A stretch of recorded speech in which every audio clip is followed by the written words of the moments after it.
வணக்கம் மக்களே. இந்த வீடியோவில் நம்ம என்ன செய்தி பார்க்க போகிறோம்னா 19 வயதில் திருமண ஆசை, தந்தை மறைவால் சினிமா என்ட்ரி, சவால்களை கடந்து சாதித்த விஜய் பட நடிகை. இணையதளத்தில் வைரலாகும் செய்தி.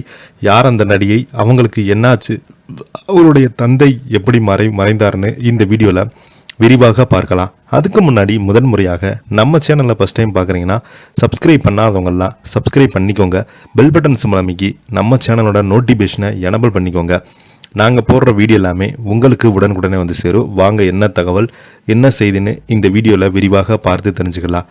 கடும் கட்டுப்பாடுகள், தந்தையினுடைய மறைவு, ஆடிஷன்கள், நிராகரிப்புகள், உடல் தோற்ற விமர்சனங்கள், தனிப்பட்ட வாழ்க்கை சவால்கள் என அனைத்துமே தாண்டி நடிகை அனிதா ஹசன் நாந்தினி சினிமா துறையில் வெற்றி பெற்றிருக்கிறாங்க.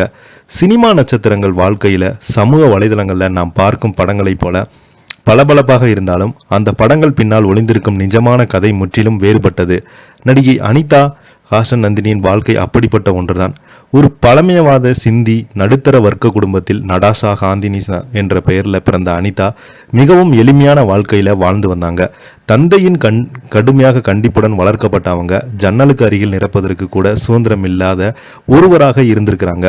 அதே போல மேலை நாட்டு உடைகள் அணிவது கனவாக இருந்தது. மாலை 7 மணிக்கு வீட்டிற்குள் திரும்பிவிட வேண்டும் என்று கடுமையான விதி இருந்தது.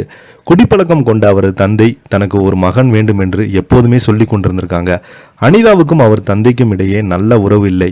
அவரது சகோதரிகள் 20 வயதிலேயே 2 குழந்தைகளுக்கு தாயாக மாறியதை கண்ட அனிதா தானும் 19 வயது அல்லது 20 வயதில் திருமணம் செய்து கொண்டு ஒரே இல்லத்தரசியாக தனது வாழ்க்கை அமைத்துக் கொள்வேன் என்று எண்ணியிருக்கிறாங்க. அவங்க 16 வயதில் அவருடைய தந்தையினுடைய மறைவு அவரது வாழ்க்கை பாதையை முற்றிலும் மாற்றியது.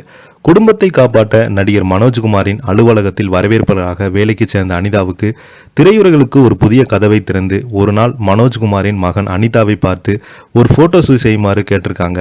அங்கிருந்து தான் அனிதாவினுடைய நடிப்பு பயணம் தொடங்கியது. இந்த வாய்ப்பு அவங்க கிடைக்கும் என்று அவங்க கவனத்தில் கூட நினைக்கல. அனிதாவுடைய ஆடிஷன்கள் பங்கேற்ற தொடங்கி ஆனால் பல ஆண்டுகள் நிராகரிக்கப்பட்டது. இந்த சமயங்களில் தான் அவங்களுக்கு உறுதுணையாக இருந்தது அவங்க தாய் மட்டும்தான். அவருக்கு நடிப்பு பயிற்சி எதுவும் இல்லை என்றாலும் ஒவ்வொரு ஆடிஷனும் தன் நடிப்பின் நுணுக்கங்களை கற்றுக்கொண்டார். அவரது முதல் பட வாய்ப்பு 1999 சுபாஷ் காய் இயக்கத்தில் தால் திரைப்படத்தில் கிடைத்தது.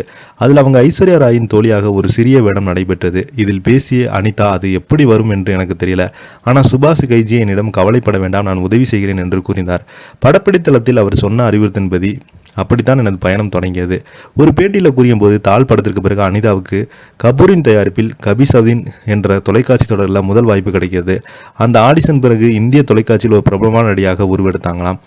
இந்தியில் ஒரு தமிழ் சினிமாவில் வருஷமெல்லாம் வசந்தம் படத்தின் மூலம் அறிமுகமான அனிதா அடுத்து சாம்ராய் படத்தில் விக்ரமுடன் இணைந்து நடித்திருந்தாங்க. அதன் பிறகு சுக்ரன் நாயகன் ஆகிய படங்களில் நடித்திருந்தவங்க கடைசியாக 2021 மகாராஜா என்ற திரைப்படத்தில் நடித்திருக்கிறாங்க.